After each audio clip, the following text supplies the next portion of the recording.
All right, so this is a water nozzle that I have at my house. You probably have one at your house. Yours may look similar to this, may even be nicer than this, maybe a little cleaner. Mine's a little dirty, but anyway, but these are neat little things, and what it helps us do is it helps us to be able to control the flow of water. And so if you need to water your flowers or your plants, your bushes or whatever, you can just twist the nozzle and basically it'll fan the water out into a nice circle, and you can water your plants, you can water your flowers.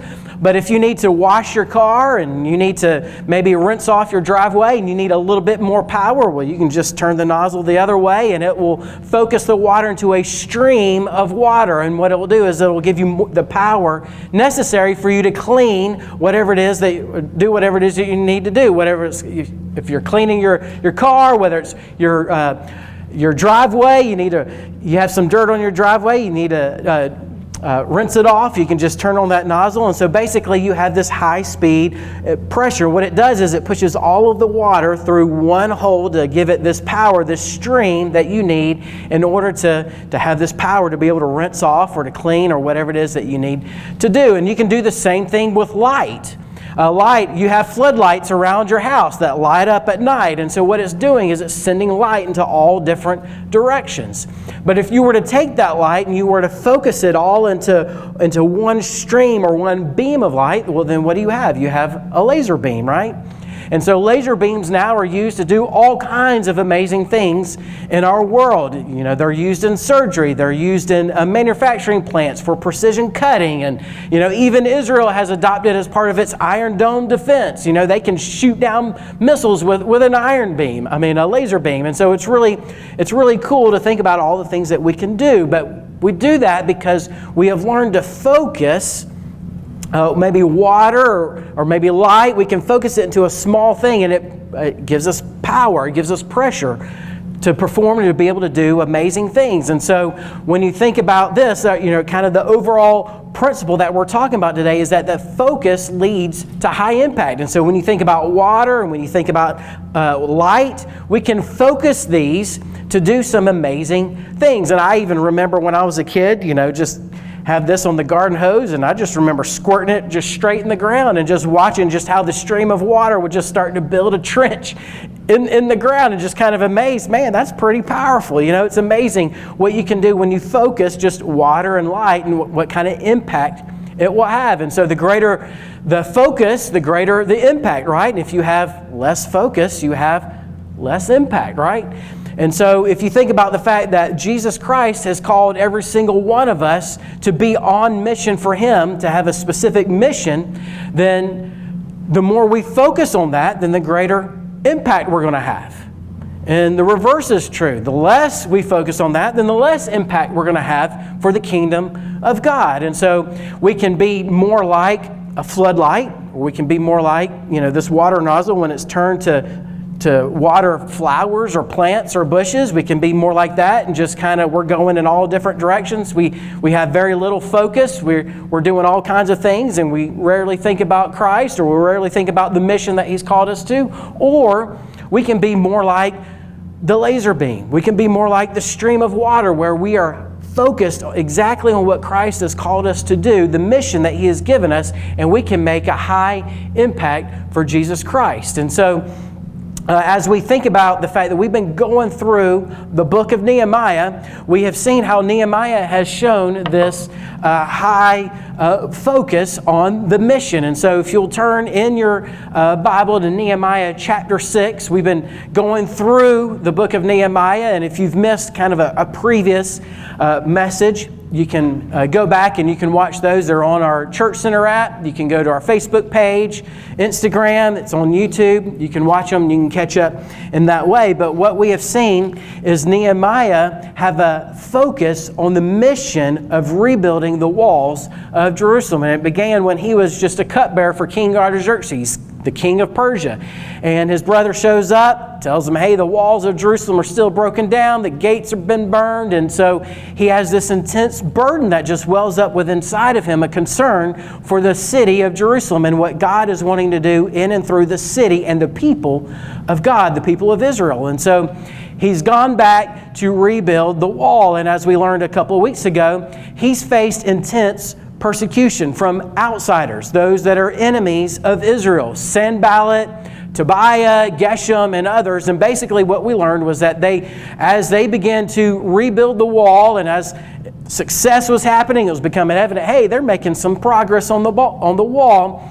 Sanballat, he gathers all of the enemies of Israel, and they basically surround the city, and they begin to attack, and they begin to sow terror into the hearts of Israel. And so, did this deter Nehemiah from rebuilding the wall? Not at all. He kept going. He persevered, even through persecution, even through the obstacles that would come from Sanballat. And so it was pretty amazing what he did. He had half the men, they had spears, they had swords, they had shields, and then the other half, they had a sword in one hand, and then they're building the wall with the other. And so, I don't know how good of a job you can do with a sword in one hand and, building a wall with one hand, but that's what they were doing. But they didn't stop. It didn't slow them down. They continued to build the wall. But not only did Nehemiah have problems outside of the city, but they had problems inside of the city. And this is what we talked about last week, was how inside of the city you had nobles and officials, basically leaders in the city, were taking advantage of the situation, taking advantage of their own citizens, because they were in an economic crisis. And if you think about it, before the rebuilding of the wall, they had no protection. They had no way to protect themselves from enemies. And so Sanballat and his crew and other enemies, they would just kind of run in. They would take their food, take their money, and then leave. And they could never, ever rebuild for themselves, rebuild their lives, rebuild the city. And so they just remained in an economic crisis. And so because they were all focused on building the wall, all of a sudden there's less people who are working the fields. So there's not a lot of food. People are going hungry. And so the nobles, the officials, they're taking advantage of them. They're mortgaging their fields, mortgaging their homes. They're having to sell their children into slavery just to be able to get food, just to be able to survive. And so Nehemiah says, listen, what you are doing is wrong. And so he calls all the leaders together and brings them all together and basically says, listen, you got to stop doing this. You have to stop taking advantage of your own people. What you're doing is wrong. And so basically he says, you got to return all of the fields, you got to return the houses to the people, you got to return the children that you've enslaved, return the money that they borrowed, return it all, because you're taking advantage of them. So they agreed. They said, all right, we'll do that. We're going to follow the law of Moses. We're going to do exactly what he says. And so he brings a priest out. They swear an oath that they are not going to take advantage of the people anymore, that they're going to follow the law of Moses. They're going to fly right. And so this is where we pick up. And so in Nehemiah chapter 6, we see that the distractions, they continue, and the distractions are many, and the distractions are meant to keep Nehemiah from rebuilding the wall. And the same thing for us. When we face distractions in our life, we can be kind of like the floodlight, in the fact that we can be distracted and we can kind of go in all different directions, and it will keep us from fulfilling our mission.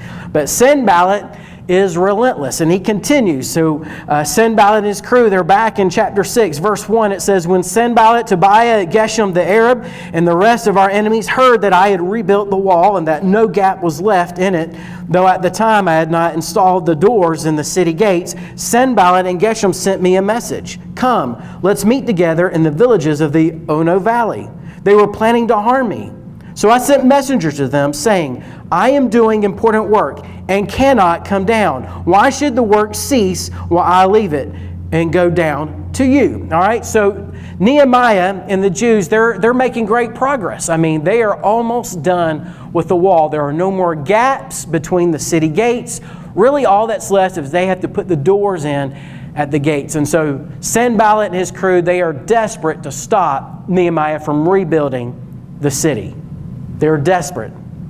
So now what do? They now try to distract him. They're going to try one more attempt to see, all right, can we distract Nehemiah? Can we keep him from finishing the wall? Can we do that? So what do? They send a letter and they're like, hey, Nehemiah, why don't you come on down to the Ono Valley and let's meet. Let's talk. Let's see if we can work out our differences. Let's see if we can maybe come to a peace treaty, so to speak.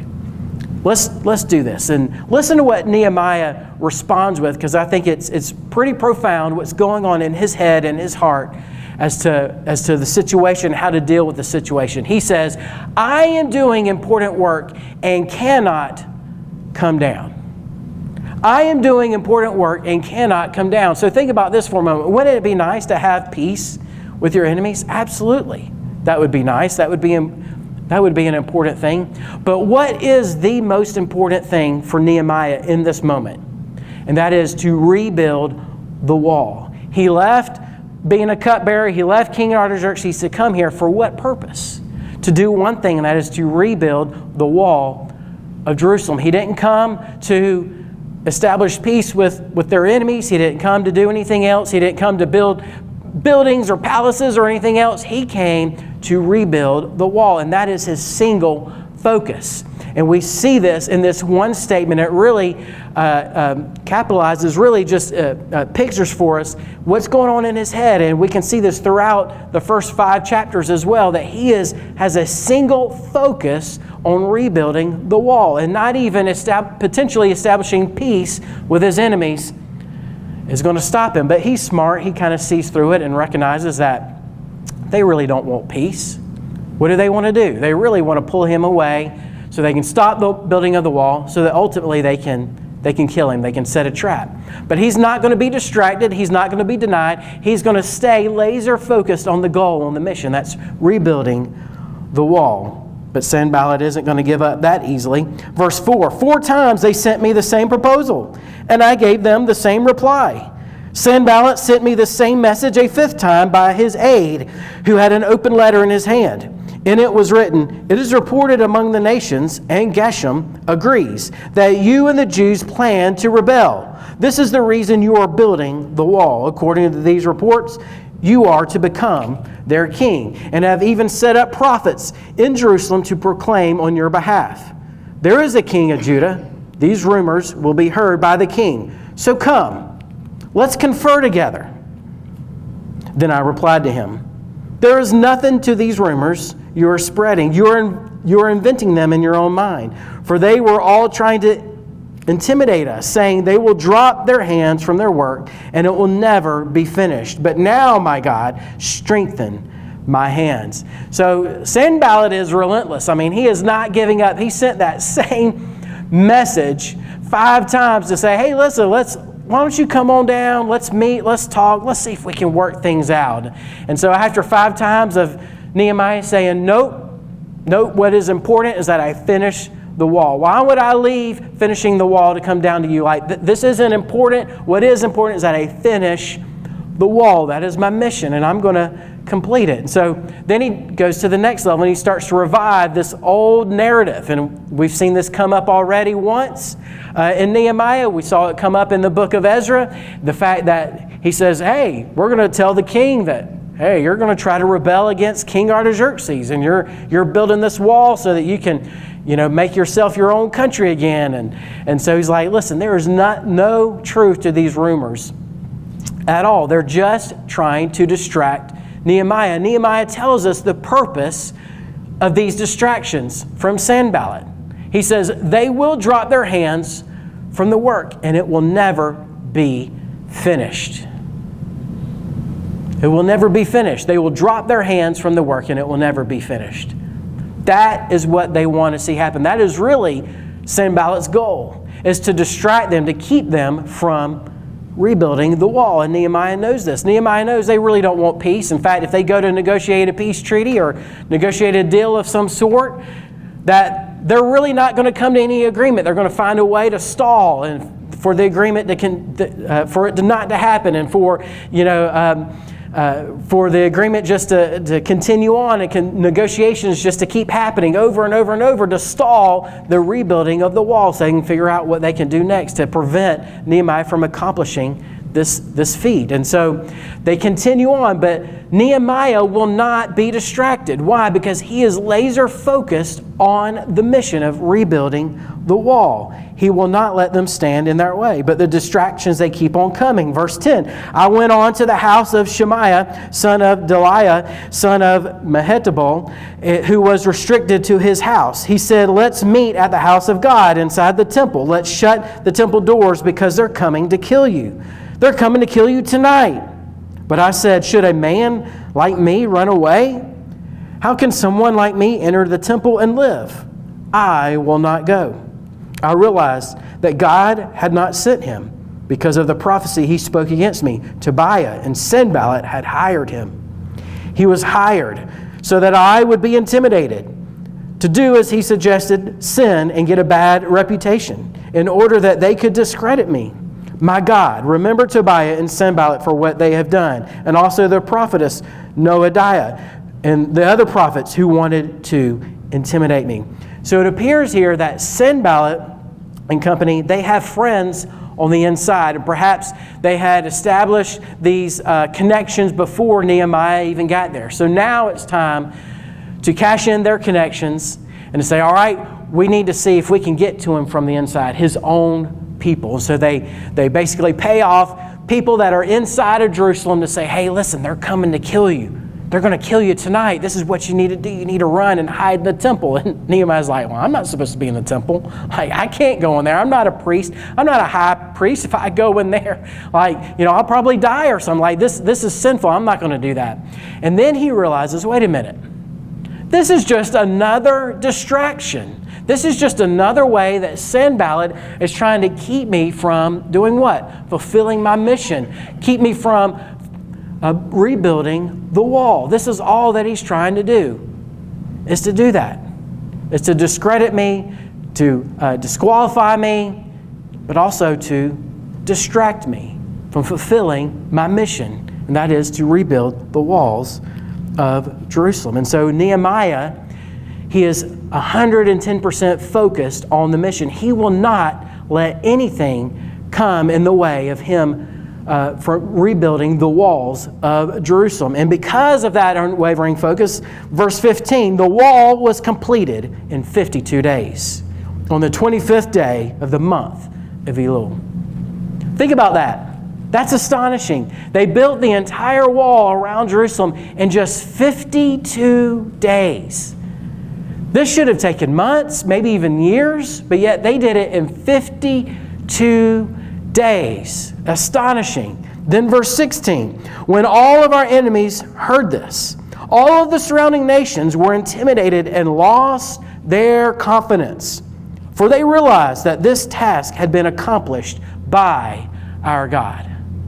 It was so amazing, it was so astonishing what they were able to do, that Sanballat, Tobiah, Geshem, and all of their enemies that surrounded them, it says they lost their confidence because they realized, he wasn't talking about the people of Israel, but the enemies of Israel realized that God had accomplished this task.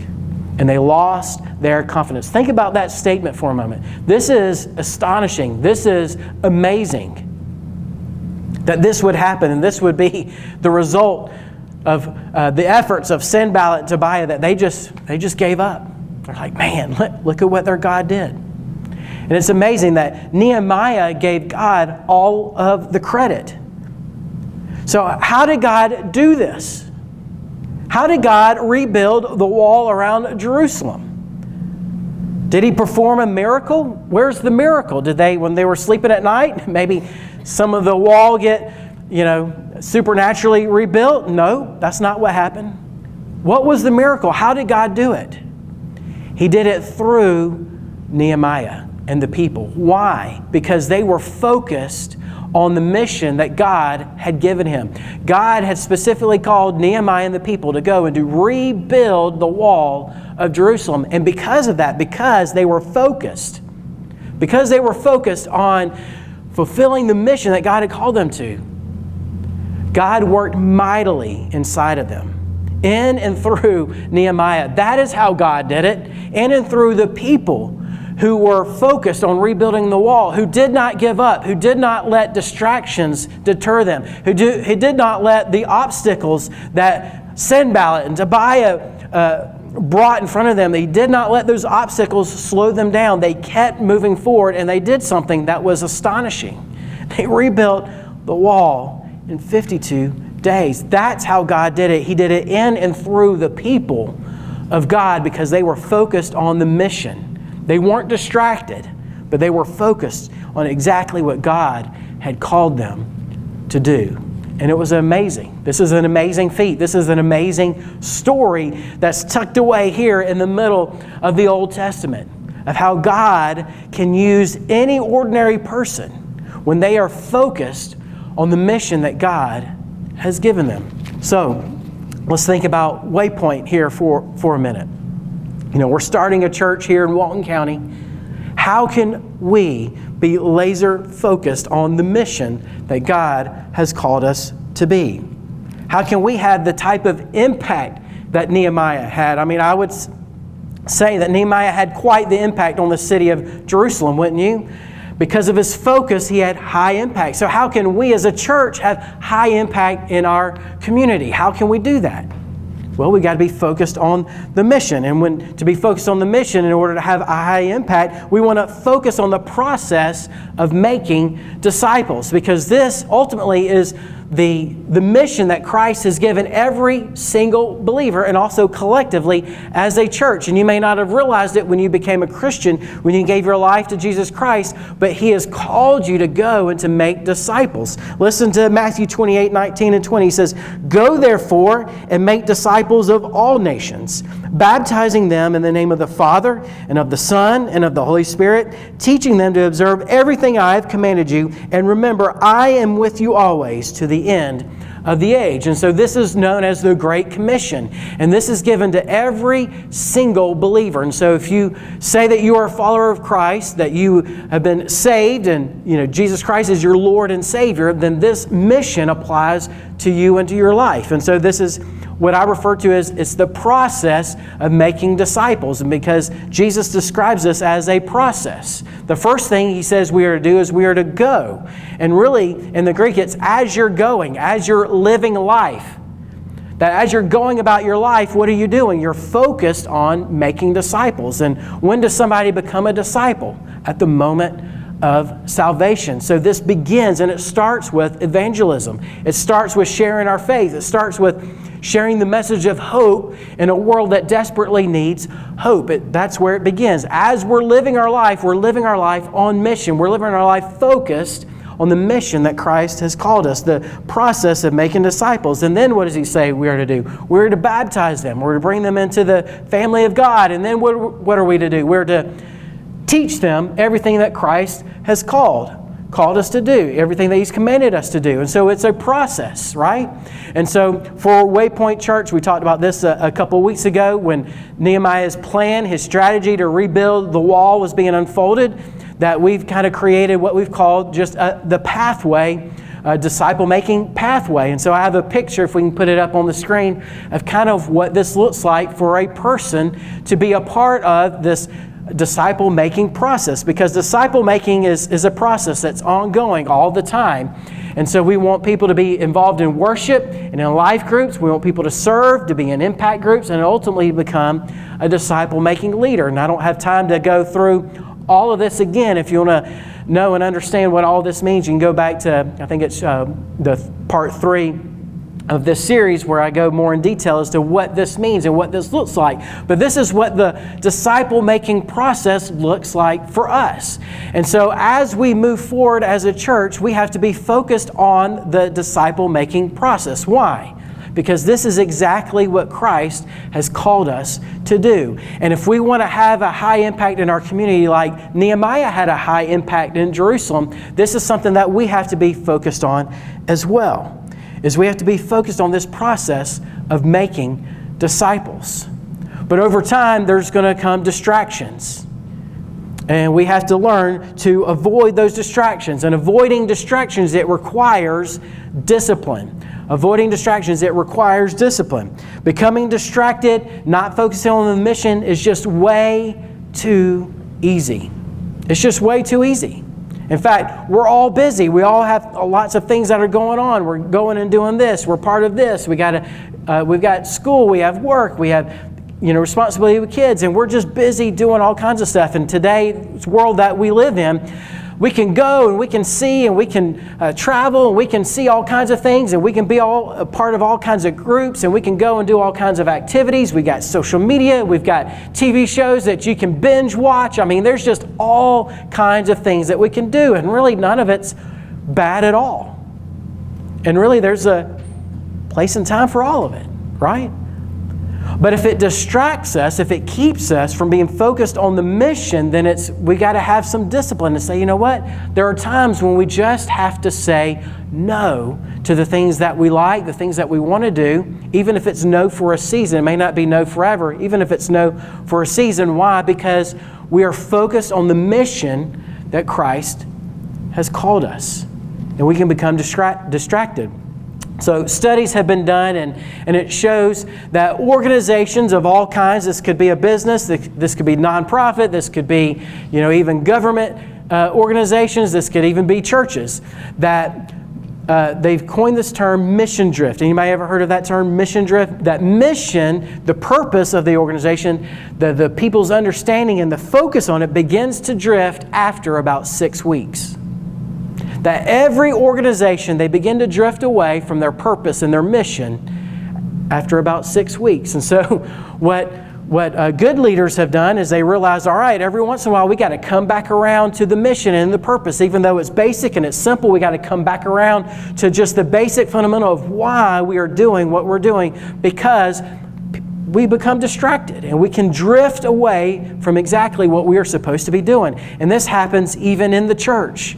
Churches of all kinds today are distracted. And they have drifted away from the mission that Christ has called us to do. And so for us, as a church, this is something that I hope that we will never be guilty of, that we will always be focused on the mission that Jesus Christ has given us, and we will not be distracted and drift away from the mission that Jesus has given us. The first sign of mission drift in a church, the first sign is lack of outreach. That's the first sign. And why does that happen? Because they are distracted with other things. It could be a million different things in a church that could be going on. Sometimes it's even good things. I've seen churches get distracted because of maybe building programs. I've seen churches get distracted because they started a new ministry and everything's focused on this new ministry, but yet they completely forgot about doing outreach and evangelism. I mean, there's just all kinds of things that can distract a church, that can keep a church from sharing their faith and doing outreach in the community. And it happens because of mission drift. They drift away from their mission. And that is the first sign that a church is drifting away. Individual ministries within a church can drift. They can drift away from their mission as well. Okay? Churches, of all kinds. They have children's ministries, youth ministries, women's ministries, men's ministries, all kinds of ministries.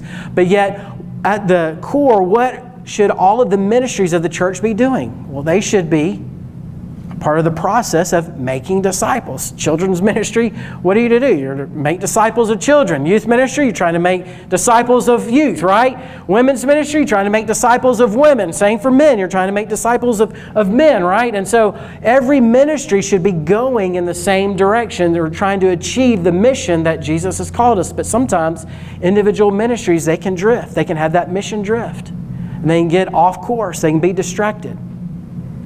It can happen individually as well. We can be distracted individually by just busyness and things that are going on in our own life, and we can forget, hey, I'm supposed to be inviting people to church. Hey, I'm supposed to be sharing my faith. I'm working with people who are lost, who need Jesus, who need to hear the message of hope that Jesus provides, and it's the last thing on my mind because I'm busy. My mind's consumed with other things, and this happens so easily. But what else can keep us from having a high impact in our community? And that is obstacles. And we will overcome obstacles when we are sold out for the mission. When we are sold out for the mission that Jesus has given us, We will overcome any obstacles. And this is true for a church, this is true for any individual, that as obstacles come, because obstacles are going to come, distractions are going to come in a wide variety of ways. They can come from many different angles. We've as a church, we've also encountered some obstacles already, but when you are serious about the mission Jesus has given you, guess what? You are going to overcome those obstacles. You are going to find a way. And so when you encounter an obstacle that prohibits you from your mission, you'll find out real quickly how serious you are about that mission. Are you sold out for Jesus? When an obstacle comes, are you quick to just kind of give up, say, oh, well, maybe next time? You're not so serious about the mission. But if you're determined and you're dedicated, like Nehemiah has, to say, you know what? This is what God has called me to do. I'm going to do it. I'm going to overcome any obstacle that comes my way. Then you are serious, and probably the most serious person outside of Jesus, of course, in the Bible that I can think of that is serious about the mission was the Apostle Paul. Listen to what he says, Philippians 1:21. Perhaps you've heard it before. He says, for me, to live is Christ, and to die is what? Is gain. And what is he saying? He says, as long as I am alive, as long as I am living, as long as I have breath, as long as I'm breathing, I am about the mission that Christ has called me to. That is focus. That is being sold out to the mission. And did Paul have a high impact? Absolutely. He had an enormous impact because he was focused. He was sold out on exactly what Christ had called him to do. He was serious. 110% he was serious. When you read his letters, it's like, man, he was a serious dude. I don't know if he laughed. I don't know if he joked a whole lot. But when I think of the Apostle Paul, I don't see a whole lot of joking. I just see a whole lot of serious. I don't know about y'all, but that's just kind of what I envision. Just a man who was just very serious. He was serious about his mission. And he literally went all over the world and he literally gave his life for the mission of Jesus Christ. And so we see this play out in the life of Nehemiah. He was serious about rebuilding the wall. He was not going to let anything stop him. The Apostle Paul was serious. He was focused on the mission. And so we too, as a church, we need to be serious. We need to be focused on the mission of Jesus Christ. Obstacles are going to come. Distractions are going to come. But if we are serious, we will overcome them. We will continue on and we will stay focused on the process of making disciples.